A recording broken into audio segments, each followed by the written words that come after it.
Coucou à tous et bienvenue dans notre série spéciale de l'été, Un petit tour de France. Last week you discovered the second city and today we'll visit the third one. If you're new here, first welcome and let me introduce you to how this series works. This summer we're not going to do another short story. We're going to play a game together where we will travel to several French cities. But I'm not going to tell you which town it is. You will need to guess using all the clues from the episode. We will visit 5 places. After all the episodes have been released, send me a message with your 5 guesses and see if you were correct.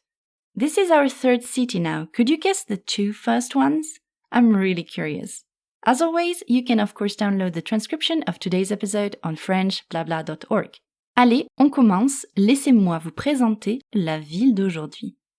Quand j'étais petite, avec mes parents, on allait souvent passer une semaine dans cette région, pendant les vacances. On restait dans les petits villages et on logeait dans des gîtes. C'est une région que j'aime énormément et que je trouve très belle. Cette ville-là, je ne me souviens pas de l'avoir visitée étant enfant, mais je l'ai visitée très rapidement, une fois adulte.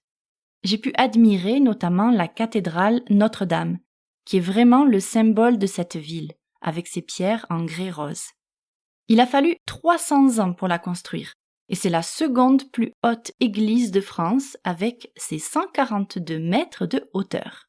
Elle est vraiment gigantesque et impressionnante à voir. Ce n'est pas le seul bâtiment typique de cette ville. Il y a aussi un magnifique quartier qui s'appelle la Petite France. C'est le quartier le plus pittoresque de la vieille ville.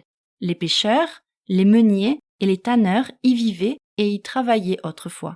On peut y voir de très charmantes maisons à colombages qui datent des XVIe et XVIIe siècles. Alors, vous savez qu'avec moi, c'est impossible de parler d'un lieu sans parler de nourriture. Dans tous les épisodes, j'en parle. Et je suis encore désolée pour toutes les personnes qui ne sont pas aussi gourmandes que moi. Je suis française et la nourriture, c'est un sujet important. Dans cette ville, et cette région surtout, on ne va pas manger régime. Oh non! Je vais vous parler de la flamme-cuche. Oui, je le prononce à la française. En français, on appelle ça la tarte flambée.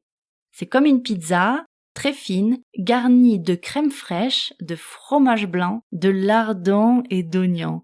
Ah, c'est trop bon. Rien que d'en parler, je salive.